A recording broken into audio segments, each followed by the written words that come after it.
출애굽기 32장에 이 금송아지 사건이 기록되어 있습니다. 숭배한 사건이 이렇게 기록되어 있습니다. 백성이 모세가 산에서 내려오미 더딤을 보고 모여 백성이 아론에게 이르러 말하되 일어나라 우리를 위하여 우리를 인도할 신을 만들라.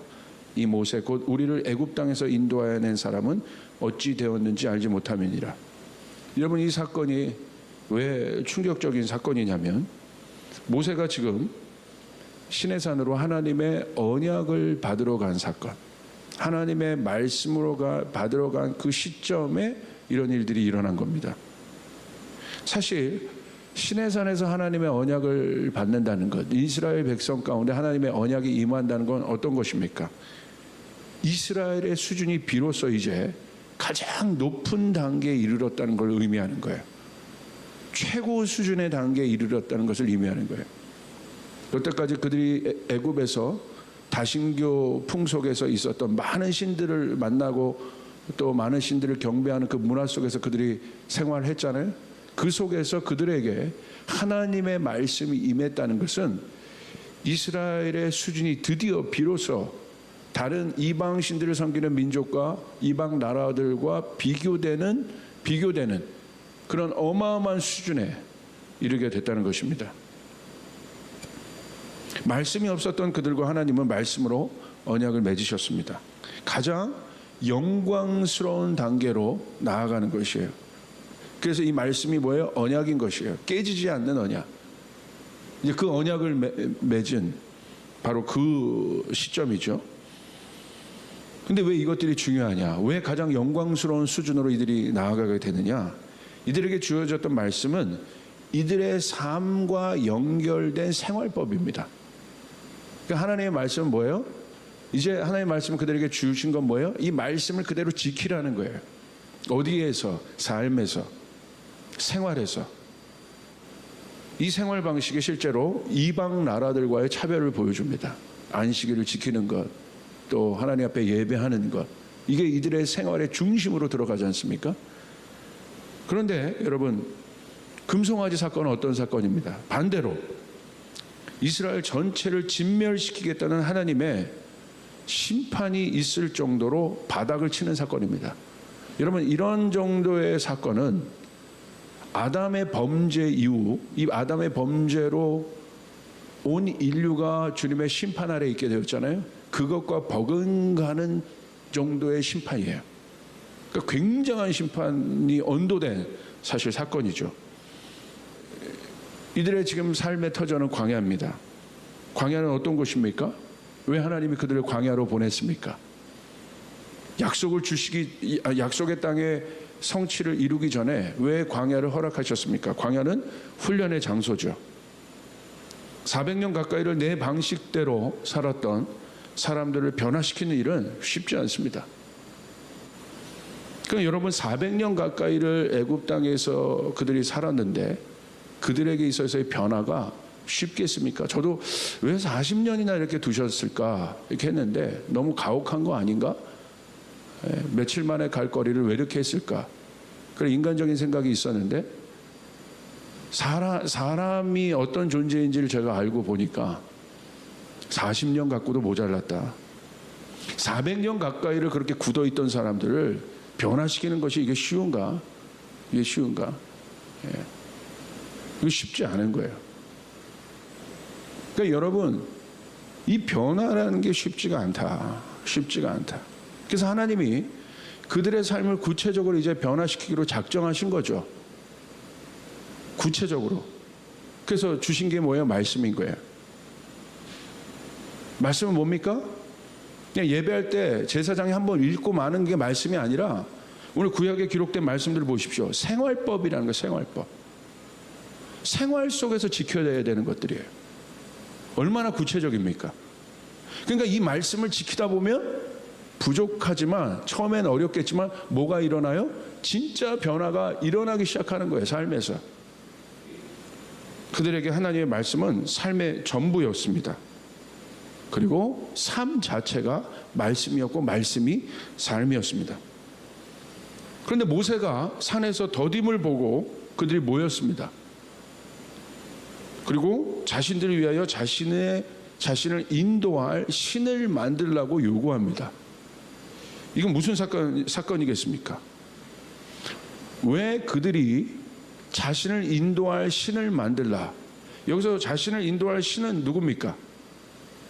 이들 안에 언급된 신은, 이들이 지금 말한 것들을 보아 이 신은 분명히 하나님은 맞아요. 하나님. 왜? 인도해낸 신, 애굽에서 인도해낸 신이 하나님이시잖아요. 그런데 이제는 그 하나님이 안 보이는 거예요. 끝난 거예요. 그러니까 이제 새롭게 우리를 인도할 신을 만들라는 거예요. 그 하나님이 어떤 존재인지 그들 가운데 분명한 인식이 있습니다. 그러나 이제 그들이 요구하는 신은 뭐예요? 자기들의 욕구를 들어줄 신을 만들라고 요청하고 있는 거예요. 왜 그런 요구를 했습니까? 이유는 모세가 내려옴이 더딤을 보고. 그건 무슨 말이에요? 모세는 뭘 상징합니까? 모세가 하나님의 말씀을 받으러 갔어요. 이스라엘 백성들에게 주어졌던 토라, 모세 오경. 그러니까 모세는 뭘 상징해요? 말씀을 상징하는 거예요. 모세가 오는 것 자체가 더디었다는 것은 뭐냐면, 그들 생각에 모세는 죽었다고 보는 거예요. 모세가 살았다고 생각하면 여러분 이렇게 하겠습니까? 모세가 죽었다고 보는 거예요. 다시 말하면 그 말은 하나님의 말씀이 죽었다고 여기고 있는 겁니다. 더 이상 그들의 마음 가운데 하나님의 말씀은 살아 움직이고 운동력 있는 말씀이 아니라 죽은 말씀인 거예요. 하나님의 말씀이 죽었을 때 어떤 일이 일어납니까? 하나님의 말씀이 죽었다고 여기는 사람들에게 오늘 어떤 일이 일어납니까? 오늘 우리들의 삶 가운데 하나님의 말씀이 죽어 있을 때 어떤 일이 일어나겠습니까? 오늘 성경은 충격적인 사건을 우리 가운데 보여주고 있는 거예요. 하나님의 말씀과 우리가 멀어졌을 때, 예배에서 드리는 이 장소뿐만 아니라 우리의 삶에서 하나님의 말씀과 우리가 멀어졌을 때, 하나님의 말씀을 믿지 않을 때, 하나님의 말씀이 더 이상 우리 안에 없을 때 어떤 일이 일어납니까? 인간은 금송아지를 만들어요. 그리고 그 금송아지를 숭배합니다. 광야에서 강조된 것은 무엇입니까? 말씀대로 살라는 것이었어요. 그래야 우리가 변화된다. 그 변화가 하나님의 영광인 거예요. 조금 더 볼까요? 출애굽기 32장 2절부터. 아론이 그들에게 이르되 너희의 아내와 자녀의 귀에서 금고리를 빼어 내게로 가져오라. 모든 백성이 그 귀에서 금고리를 빼어 아론에게로 가져가매 아론이 그들의 손에서 금고리를 받아 부어서 조각칼로 새겨 송아지 형상을 만드니 그들이 말하되 이스라엘아 이는 너희를 애굽 땅에서 인도해낸 너희 신이라. 지금 아론이 대답하는 겁니다. 그들의 요구를 아론이 듣습니다. 그들은 하나님을 만들라고 요구합니다. 근데 아론이 얘기해요. 오케이. 아론의 이 대화를 잘 보세요. 아론의 선포를. 금귀걸이를 가져오라고 그래요. 그리고 그 하나님의 형상을 만들어 줍니다. 금송아지로. 그런데 아론이 이렇게 대답해요. 너희를 애굽 땅에서 인도하여 낸 너희의 신이다. 누굽니까? 아론이 얘기했죠. 애굽 땅에서 우리를 인도하여 낸 신은 누구예요? 하나님이잖아요. 근데 아론은 하나님을 말한 거예요. 아론은 하나님을 말했으나 뭘 한 거예요? 금송아지로 만든 거예요. 그러니까 아론의 인식에는 분명히 하나님이 있어요. 그러나 뭘 만든 거예요? 그 보이지 않는 하나님을 보이는 이미지로 만들어버린 거예요. 이것이 아론의 죄입니다. 아론 자체가 하나님을 거절한 것이 아니라 하나님을 알죠. 이렇게 얘기하잖아요. 이는 너희를 애굽 땅에서 인도하여 낸 너희 신이라. 근데 그 하나님을 뭘로 바꾼 거예요?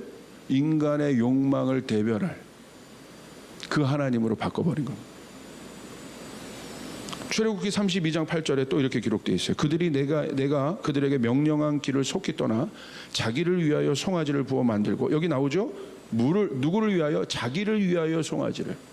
하나님이 아니라 자기를 위하여 이 송아지의 정체 부어 만들고 그것을 예배하며 그것에게 제물을 드리며 말하기를 이스라엘아 이는 너희를 애굽 땅에서 인도해낸 너희의 신이라. 결국 이 송아지의 정체는 뭡니까? 하나님이라고 그들이 선포했지만 하나님의 뜻이라고 우리가 선포하고 따르지만 결국은 자기 뜻을 대신하는 거예요. 여러분 이거 보십시오. 아론을 한번 생각해 볼까요? 아론은 레위 지파예요. 예배하는 자입니다. 예배하는 자가 타락했을 때 어떤 일이 일어나요? 예배하는 자는 하나님을 경배하는 사람이에요. 그런데 예배하는 자가 타락했을 때 다른 것을 예배하는 것을 만들어내요. 자, 이 금송아지를 만들었습니다. 이 금송아지는 뭘 상징하고 왜 금송아지를 그들이 만들었겠습니까? 금송아지는 여러분이 아시는 것처럼 그들이 애굽 문화, 다신교 문화 속에서 그들이 있었잖아요. 사실은 그 바벨탑에 있었던 그 바벨의 우상 숭배, 사실 태양신 숭배부터 그 메소포타미아 지역에 있는 그런 문명의 그 다신교 숭배들이 그대로 사실은 이집트까지 다 내려지고 오늘까지 사실은 이어지고 있는 겁니다. 뭐 그리스 로마까지도 쭉 그렇게 연결이 되어 있는데, 그 당시 여러분 애굽에 있어서 가장 강력한 신은 누구였냐면 바알입니다. 바알과 여러분 잘 아는 거죠, 아세라. 바알은 어떤 신입니까? 농경의 신이에요. 그 풍요의 신입니다. 기후를 관장하는 신이에요. 그러니까 이 신들 중에 바알은 어떤 신이냐면 최고의 신이에요. 그래서 바알이라는 뜻 자체가 바알가 오너, 마스터란 뜻이 있어요. 주인이란 뜻이 있어요. 그리고 알은 뭡니까? 신이란 뜻이에요. 그러니까 모든 신들 중에 으뜸인 신이에요. 최고의 신인 거예요. 그들이 바알을 붙잡았던 것, 풍요를 붙잡았던 것, 광야에서 어마어마한 상징성이 있습니다.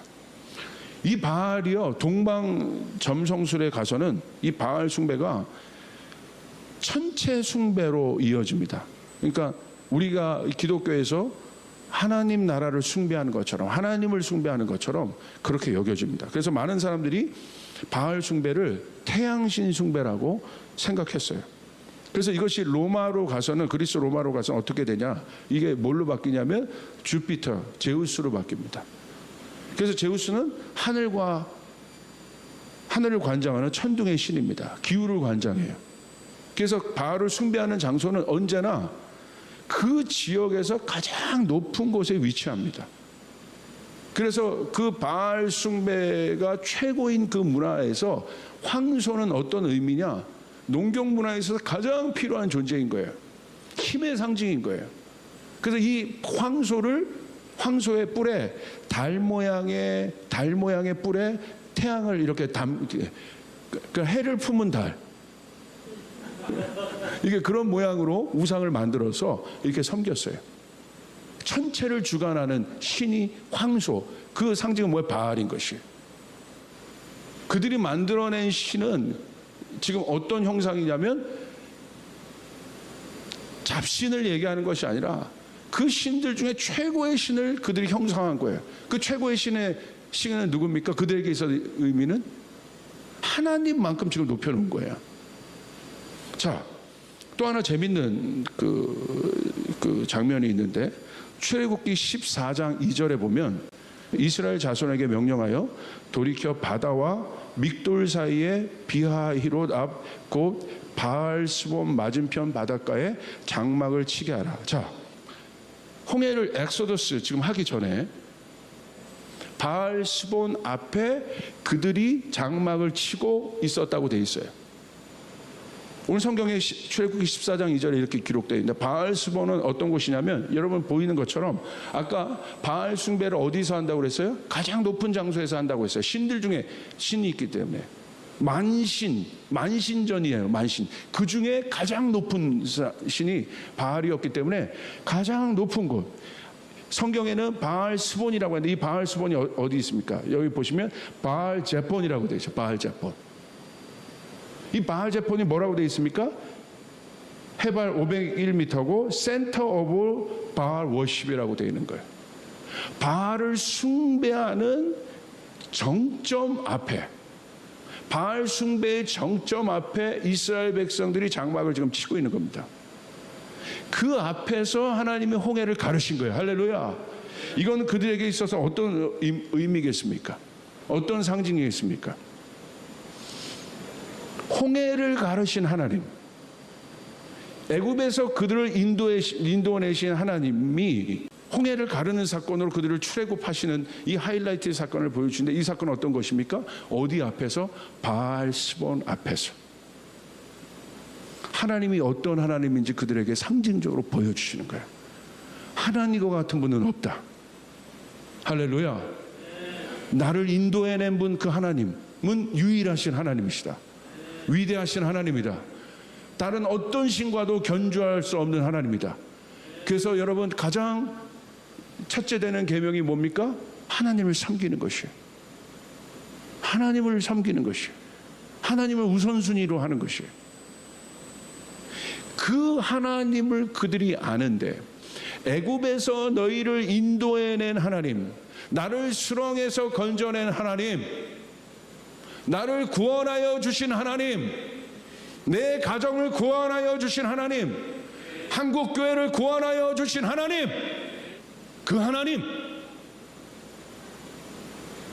하나님밖에 없는데, 이스라엘 백성은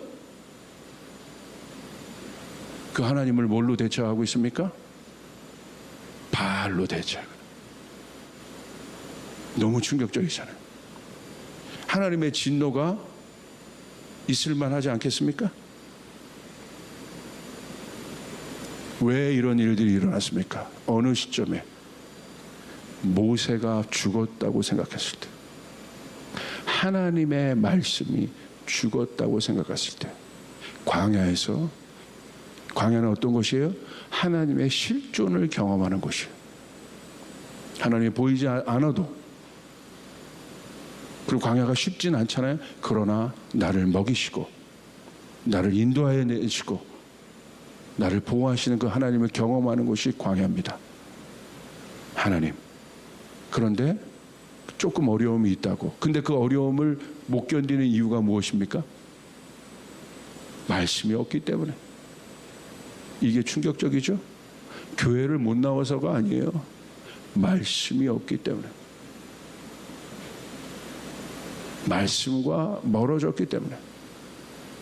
이스라엘 백성들은 그 순간 하나님 대신에 금송아지를 만들어요. 우상의 정체를 한번 생각해 볼까요? 금송아지를 만들려면 금붙이를 녹여야 합니다. 금은 뭘 상징합니까? 금 자체는 성분이에요. 변하지 않는 금, 본질. 그러니까 금이 변하면 안 되잖아요. 근데 이 금을 녹인다는 건 어떤 뜻이에요? 금을 녹여야 내가 원하는 귀걸이든 목걸이든 반지든 만들 수 있는 거예요. 형상화할 수 있는 거예요. 금 자체는 똑같은데. 금의 본질은 같아요.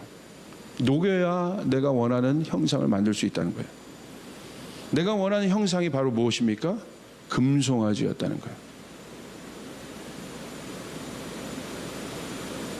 오늘 나에게 있는 달란트, 나에게 있는 재능, 나에게 있는 시간과 재물, 이것들을 녹여서 우리는 무슨 형상으로 만들고 있습니까? 오늘 말씀이 여러분들에게 힘든 말씀일 수 있어요. 이 말씀을 전하는 저도 힘들어요. 그 꿈에서 나왔던 주인공들은 성도들이 아니라 목회자였기 때문에. 이 코로나 때, 광야와 같은 이 코로나 때 정신 차리고 깨어 있어야 하는 거예요. 할렐루야. 우리가 그런 존재라는 것. 하나님의 영광 가운데 들어갈 수 있는 존재이기도 하지만 하나님의 진노 아래 있을 만한 일들을 할 수밖에 없는 그런 우상을 만드는 존재도 우리라는 사실.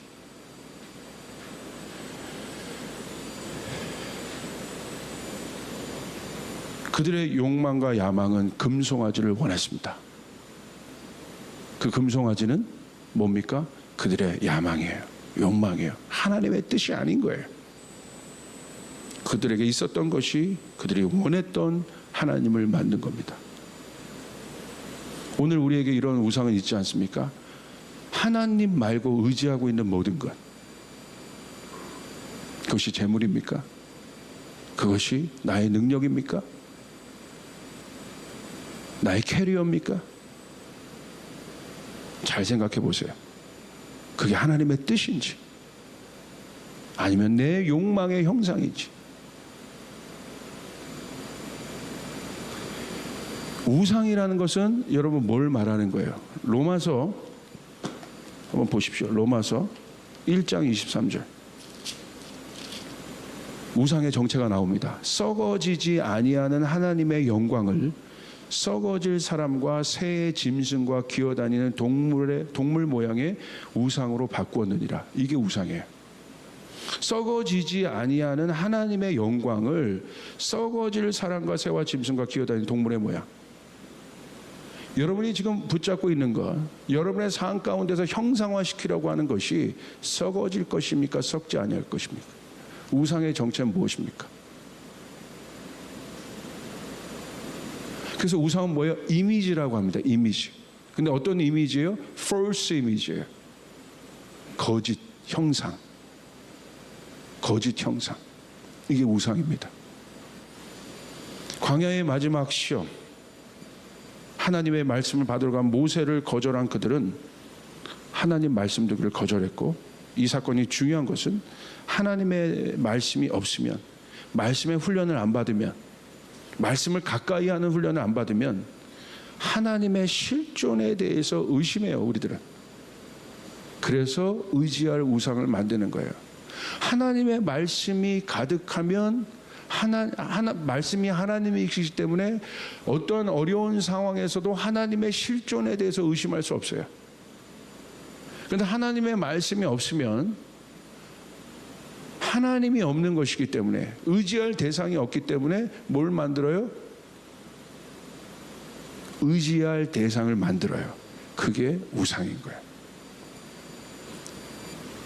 그래서 하나님이 우리 가운데 말씀을 주시는 거고, 그렇게 여러분에게 사역자들과 또 저희가 코치가 되어서 여러분에게 부족하지만 성경 공부에서 뭔가를 깨닫는 것이 아니라 여러분 스스로 말씀을 붙잡고, 말씀 없이는 내가 살 수 없는 존재라는 것 사실을 깨닫고, 여러분 오늘 이 예배 이후부터 다시 말씀을 붙잡길 바랍니다. 말씀을 돌아가길 바랍니다. 말씀이 없으면 나는 우상을 만들 수밖에 없는 존재구나. 말씀을 맺습니다. 히브리서 4장 12절. 이제 하나님의 생명의 말씀에 목숨 거는 자들이 필요합니다. 말씀을 있는 그대로 믿고 따르는 자들이 필요합니다. 말씀에 순종하는 자들이 필요합니다. 말씀은 순종하는 것입니다. 말씀은 따르는 것입니다. 말씀은 적용하는 것입니다. 그때 하나님의 역사가 일어나게 되는 것입니다. 히브리서 4장 12절. 하나님의 말씀은 살아있고 활력이 있어 좌우에 날선 어떤 것보다도 예리하여 혼과 영과 및 관절과 골수를 찔러 쪼개기까지 하며 또 마음의 생각과 뜻을 판단하니, 바닥을 치고 있는 말씀이 없는 진멸이 언도된 이 세상에서 우리는 하나님의 말씀을 가지고 다시 서야 되는 것이에요. 하나님의 말씀을 정확하게 봐야 됩니다. 그리고 정확하게 적용해야 됩니다. 그리고 정확하게 살아야 합니다. 그렇게 될 때 하늘문은 열립니다. 우리가 어떤 존재입니까? 하나님의 말씀을 받는 영광스러운 존재라는 것. 우리가 그런 존재라는 사실을 깨닫고 하나님이 이 시간에도 여러분을 깨우시는 거예요. 말씀으로 돌아가라. 정확한 말씀이 적용되어야 됩니다. 내 뜻 말고, 내가 해석한 것 말고 있는 그대로 하나님의 말씀을 따라보는 훈련.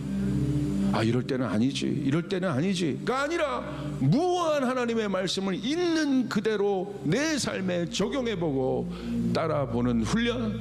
내 삶이 말씀이 되는 훈련, 말씀이 육신이 되는 훈련, 실제로 여러분의 삶 가운데 이루어지기를 주님으로 축복합니다.